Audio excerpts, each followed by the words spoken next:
Hi, good morning or good afternoon. I'm not quite sure what time it will be when you watch this. We are up to chapter 6 in Stig of the Dump, and just as we always do, I will read it to you and I will ask questions along the way. And these questions are the same ones that are on the worksheet on the website. So if you pause the video when I get to a question and do your best at answering each question as you go along. Right, well, if everyone's sat comfortably, I will begin. Chapter 6 Skinned and Buried. Barney was up the elm tree. It was the one that grew very close to Grandfather's house. It had a swing on one of the lower branches, and near the top there was a hole where the jackdaws usually made a nest each year. Barney had climbed up to see how they were getting on this spring, and they had already laid one egg. He climbed higher among the springy branches at the top and clung there and let the wind blow him to and fro. He could see the house almost below him, and the garden with a few daffodils and crocuses showing, and the wood and the copses where the trees still showed their bones but were beginning to cover themselves with new green leaves. My first question to get you started. What time of year is it? And how do you know? Which words gave you clues? He heard Lou's voice somewhere about the house calling for him, but he didn't answer. "I'll bet she can't find me," he thought, and grinned to himself. Then he saw his grandmother and Lou in the yard, going out to the car with shopping baskets. Grandmother called, "Barney, where are you?" Barney chuckled to himself. He could see them, so they could see him if they really looked.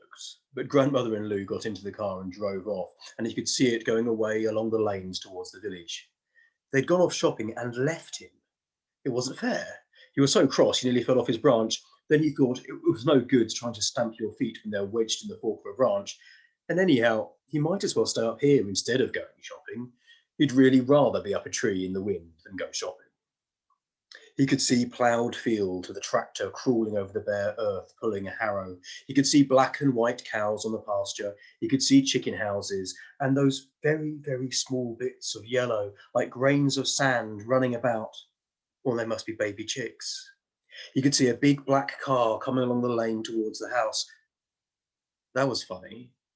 It had stopped and pulled off the road into the copse near the chalk pit. He could see two men get out and walk across towards the house. They wore dark hats and mackintoshes, and they didn't look like country people. Had he seen them before? Yes, he had. They'd come to the door once before, and he had answered the doorbell. They'd asked him if his grandmother had got any silver or jewels to sell, and he had told them that of course grandmother had lots of silver and jewels, but he didn't think she'd want to sell them, as she'd got some money already. And then grandmother had come out and told them she didn't want to sell anything, thank you, and if she did, she wouldn't sell it on the doorstep, and she had seemed quite cross. And now the men were coming back again. Well, there was nobody at home, and he was going to stay in his tree. One of the men stayed in the lane, and the other went and knocked on the door. And of course, nobody answered. The man knocked again and waited a long time. Then he went round to the back door and tried that. It wasn't locked. The man looked about him, opened the door, and went in. Barney's heart fluttered, and his legs felt funny, as if he'd nearly fallen off his branch, though he was clinging on with all his might. That man had gone into Granny's house when he shouldn't have. He must be a thief. He would take all the silver and drive off with it in his car. And Barney was all alone up in the tree. And though he could see the countryside for miles around, he couldn't see a human being except for the tractor driver. And that was fields and fields away. There was no one who could help him in time. My next question. This is a very serious situation that Barney has found himself in. What would you do in this situation if you were him? There was no one who could help in time. Yes, there was. Barney started climbing down, trying not to be too shaky and excited. He had to go down the side of the tree that was away from the house so that he wouldn't be seen, and all the best handholds and footholds were on the house side.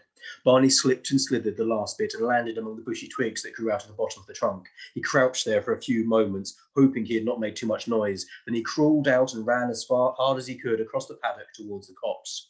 He scrambled over the fence and lay among the brambles there, panting and looking towards the house. He could see no signs of anyone coming after him. So he got up and plunged through the copse. "Look out, bluebells and primroses," he thought. "I'm in a hurry." By the time he'd got round down into the pit and along the bottom to Stig's cave, he was quite out of breath. Stig was there all right. There was a strong smell coming from something gluey he was melting on the fire. He was sticking arrowheads onto their shafts and binding them with a string that he had taken from an old tennis racket. He looked all ready for spring hunting season. "Stig," puffed Barney, "thank goodness you're here. You've got to help. A man's got into Granny's house, and I'm sure he's a thief, and he'll take all the silver and jewels, and even my money box if he finds it, and it's got 3 and 6 threepence in it. What are we going to do, Stig?" Stig just grinned in a friendly way, and Barney began to feel hopeless. It was just like when he was trying to explain about Stig to the grown-ups. They just smiled and said, "Really?" And of course, Stig didn't speak English. He didn't talk much at all, but he must make him understand. "Enemy," said Barney fiercely, pointing towards the top of the cliff. "Bad men," he said, screwing up his face to look wicked. "Fight 'em, Stig. Shoot 'em. See 'em off, Stig," he urged, making bow and arrow movements and spear movements with his arms. Stig seemed to get the idea. He grinned more than ever and scowled horribly at the same time. Barney looked around for weapons. Leaning against the wall were a new-looking bow and arrow Stig had been making, some spears, an axe, and the horrible-looking club. Barney picked up the bow and arrows and handed them to Stig, but Stig gave them back to him and took the club instead. "Can I really have the bow and arrows, Stig?" he exclaimed Barney. "Gosh, thanks. Come on, we've got to be quick."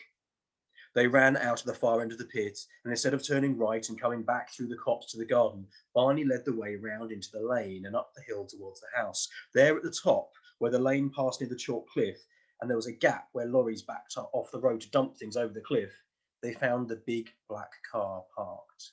And there, coming along the lane, were the 2 men in raincoats and dark hats, carrying a large suitcase each. Without thinking, Barney fitted an arrow into the bow and shot it. A dark city hat flicked off the head of one of the men and was pinned to the bank of the lane by a flint-tipped arrow. The men stopped. Then they saw Barney. "Now then, kid," said the man, "cut it out. That's dangerous, that is, playing with bows and arrows." "You're thieves," said Barney. "I know you've got Granny's silver in that suitcase." The man looked at his companion. "Hear that?" he said. "The kid thinks we're thieves. Look, sonny, we come to look at your Granny's television, didn't we, Sydney? We've got our tools in these here cases, haven't we, Sydney?" My next question. Are they TV repairmen? Do you think they are? And if you don't think they're telling the truth, why are you suspicious? What clues have made you suspicious?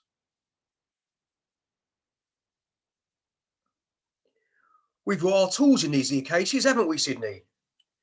"That's right," said Sydney.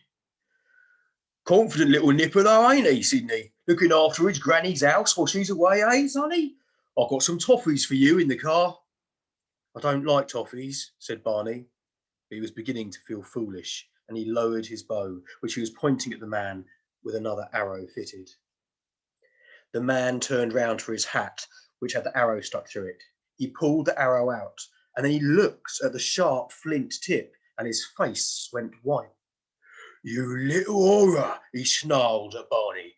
"Where'd you get them things from, eh? You know, you might have killed me." He broke the arrow across his knee and threw the pieces angrily on the ground. "Come on," he said, "hand over the rest of them things, or there'll be trouble." He came towards Barney with a very nasty expression on his face. Stig had been lurking behind the car, listening to the strange talking and wondering what it was all about. When he saw the man break his precious arrow and come angrily towards Barney, it was enough for him. He let out a sound that was something between a growl and a howl and dashed at the men, raising his horrible club. The 2 men took one look at this wild figure, dropped their suitcases and ran, with Stig in mad pursuit and Barney running after Stig. "Stig, Stig, come back," shouted Barney. It's all a mistake. They're not bad men. They're not thieves. They came to mend the television." It was no use. What did Stig know about television? There was a barbed wire fence at the top of the lane, and the men decided to get over it in the hope of escaping from Stig. As the second one scrambled over, his raincoat caught in the wire. In a panic, he struggled out of the coat and ran off over the field, leaving it in the fence. It was that saved him from the teeth of Stig's club, because Stig stopped to look at the coat as if he was not quite sure what part of himself the man had left behind. Barney caught up with him and took hold of his arm. Stig, you mustn't chase those men, Barney panted. I thought they were thieves, but they're not. They might tell a policeman and then there'll be awful trouble. But Stig was looking at the coat. As he turned it about, there was a tinkling sound, and a whole lot of shining things fell out of a pocket onto the ground. Stig pounced on them with wide open eyes, picked them up and admired them, turning them round in the light. No, Stig, said Barney, you can't have them. They're only the man's teaspoons. I expect he was going to have a picnic. Hey, just a minute. Barney pulled Stig by the arm. Come on, he urged, we'd better look at those suitcases. They ran back down to the lane to where the suitcases were lying. Barney opened one of them. Golly, he exclaimed. All Granny's spoons and forks and ladles and things, her jewels and trinkets from her dressing table, one pair of cufflinks belonging to Grandfather, and his money box. He took the money box. Did it still sound like there were 3 shillings and 3pence in it? So they were thieves after all. What should he do now?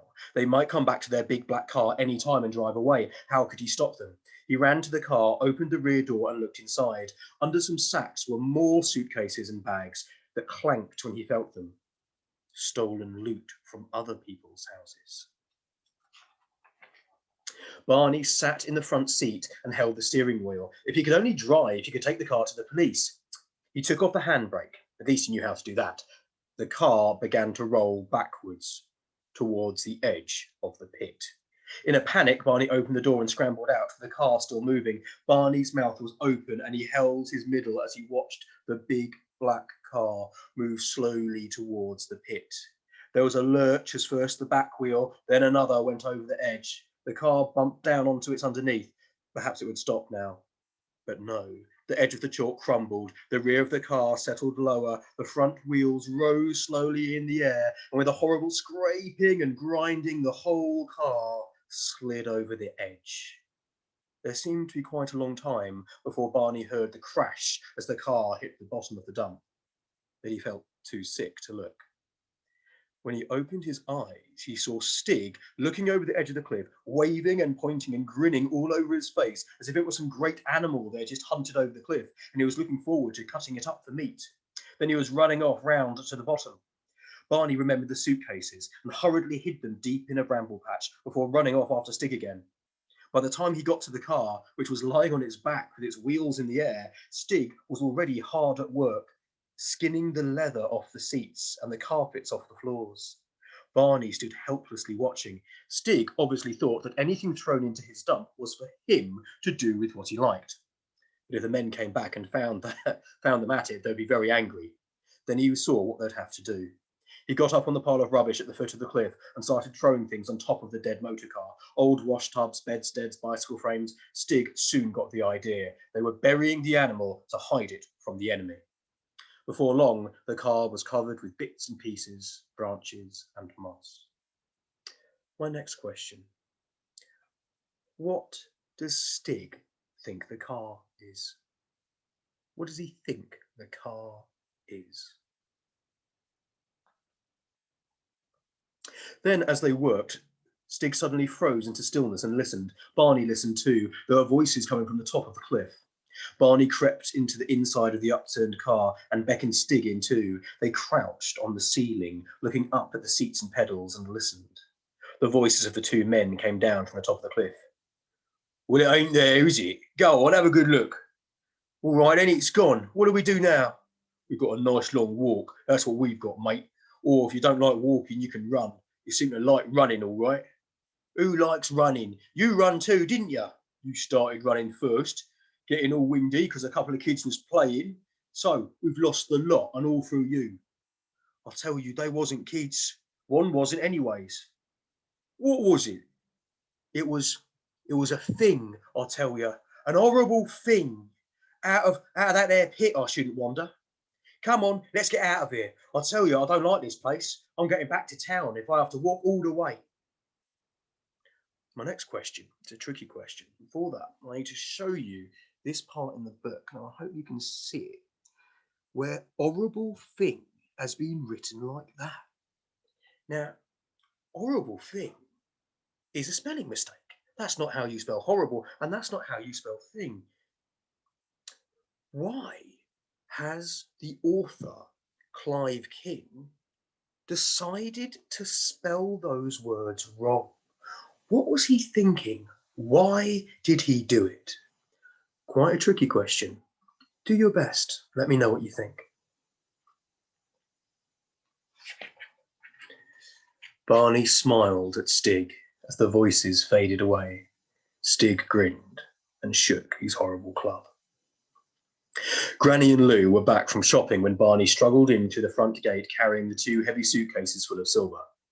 Barney, what on earth have you been up to? Granny exclaimed.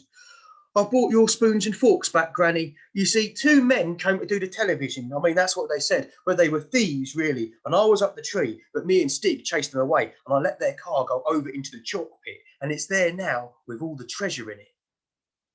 Well, you have been having fun, said Granny. Now let's have some tea, shall we? Lay the table, Lou, and Barney, go and wash your hands. Just look at them. Lou started laying the table. Where are the teaspoons, Granny? She asked. In the usual place, I suppose, dear, said Granny from the kitchen. Barney put his hand to his mouth. No, they're not, Granny, he said. They're hanging on the fence in Mr. Tickle's field. What? Granny exclaimed. Really, Barney, that's naughty. You know you mustn't take the silver for games. I didn't take them, Granny, Barney protested. It was the television man, and Stig was running after him with a club, and I tried to stop him because I thought he wasn't a thief, but he took his coat off and left it hanging on the fence, and the spoons fell out. I thought he was going to have a picnic at first, but then I knew they were your spoons. I'll go and fetch them. And he ran out. When Barney got back, there was a policeman at the door talking to Granny. She looked worried. What's this about thieves, Sonny? Asked the policeman. Yeah, I saw them up the tree. I was, and one of them went into the house, and I went to fetch my friend Stig, and me and Stig had a fight with them, and they ran away, and the teaspoons fell out, and the car was full of treasure. The policeman scratched his head. Oh, now, a car, you say? Just where might this car be? Barney stood on one leg. Well, I thought perhaps I could drive it to the police station, but it went backwards over the cliff. And Stig thought it was dead and started skinning it, and then we buried it. But I couldn't help it, I promise. The policeman was trying to write all this down in his notebook, but when he got to the part about skinning and burying the car, he stopped writing and looked hard at Barney. You wouldn't be making this up now, would you, son? He asked sternly. I'm afraid my grandson has a very strong imagination, said Granny. But I'm telling the truth, Granny. I promise, said Barney. Perhaps the little boy would like to show me where this alleged treasure is, Ma'am, suggested the policeman. Yeah, cried Barney. It's just down the lane. Come on. And he took the policeman by the hand and pulled him through the front gate and down the lane, explaining as he went. It's all in the bottom of the car, the treasure. Or, well, it's in the top of the car, I suppose, because the car's upside down now, and it's in the bottom of the pit. He led the way to the top of the cliff where the car had gone over and pointed. It's down there, he said. The policeman looked over. I can't see anything, he said. Of course not, explained Barney. We buried it. Come on down and see. The policeman looked more and more disbelieving. Look, son, he said. There's 3 houses been burgled in this district, and it's my job to catch the thieves and get the valuables back. I haven't got a lot of time to waste. What about this treasure of yours? It's down there, Barney insisted. I'll show it to you if you just come down. He led the way round the top of the pit to the way in. It was getting dark now, and the policeman took an electric torch from his pocket. They clambered over the heap of rubbish, and Barney moved aside the branches that hid the door of the upturned car. In there, he said. The policeman shone his torch inside. There was a terrible mess of ripped leather, broken glass from the windows, scattered stuffing from the seats, and bare springs. No sign of the treasure. The policeman sat down on an old wash tub and took his helmet off. He looked quite like an ordinary man. What's your name, son? He asked quite kindly. Barney told him. Listen to me, young Barney, said the policeman. When I was a youngster, I used to have what your granny calls a strong imagination too. I used to play cops and robbers. But I can tell you it was a lot more exciting and a lot more fun than being a real copper. which I am now. So I'm not blaming you, you understand. You imagined you had a fight with the two robbers, see? You imagined this bit of old junk, what's been here for years, was a car that went over the cliff. Isn't that it? And you wasn't telling lies because you thought it was the truth. But that's it, isn't it? It never really happened, eh? Barney stood there quietly. The grown-up said so, and such a kind grown-up, and a policeman too. Perhaps you could imagine fights with robbers and cars going over cliffs. Perhaps he had just imagined Stig. He was looking miserably into the darkness of the pit, and was just about to nod his head and agree with the policeman, when he saw in the far corner of the pit a flicker of light. Stig's den. He scrubbed away some tears that had got into his eyes and said firmly, "It did happen, and I know where the treasure is." And he went scampering away along the gloomy bottom of the pit towards the den. He knew his way pretty well now, even in the dark, but as he went, he kicked cans and rattled old sheets of iron as much as he could. He wanted to give Stig warning that they were coming. He felt it would be too much trying to explain Stig to the policeman, even if Stig was there in front of his eyes. He heard the policeman coming along behind him, making even more noise, and he was almost sure he heard a scuffle and a rustle that meant Stig was hiding safely in his favourite bramble patch. When he got to the entrance to the den, well ahead of the policeman, there was no sign of Stig in the bright firelight inside. He stood by the entrance and waved the policeman in. The policeman doubled himself over and crawled in to the low entrance. Then he gasped. It looked like Aladdin's cave. Necklaces and bracelets hung twinkling from the roof of the shelter. The floor of the cave was carpeted with the skin of the car seats. Stig's bed was made up with padding from the seats and covered with fur coats, and above it, stuck into the wall, was a driving mirror and a set of switches and buttons saying headlights and wiper and heater. And all around the floor, stuck into the ground and set out like tin soldiers on parade, were troops of silver spoons and forks. Stig had been enjoying himself. "Well, I'm blessed," said the policeman. He took out his notebook. "I take it all back, Barney. If you'll just help me tick off in my book all this stolen property, which someone has so kindly put out on parade for us, we'll get it back to its rightful owners all the quicker. And I shouldn't be at all surprised if there wasn't a reward in this for a clever young boy like you." Barney started to explain all over again what had happened, but the policeman said he'd had a tiring day and he'd rather not have any more explanations. But that time, when Barney went home from his grandmother's house, he took a brand new bicycle with him. My next question: where did Barney get the bicycle? And Stig, well, Stig was disappointed at not being allowed to keep all the treasure. But before he went, Barney found some spanners in the wreck of the car, and he taught Stig how to use them. Stig was very proud of his necklace of steel nuts strung on wire cable and his bangles of piston rings. With the spanners, Stig can take apart bits of cars and machinery and make new and interesting things. My last question is a your opinion type question, really. If you were to give Stig any reward for the help that he has given Barney, what would you give him? Now, there's no right or wrong answer for that, but think about Stig and what you know about Stig. What would be the best reward for a Stig? Do your best with your answers. I look forward to seeing them, and I hope you all have a wonderful day.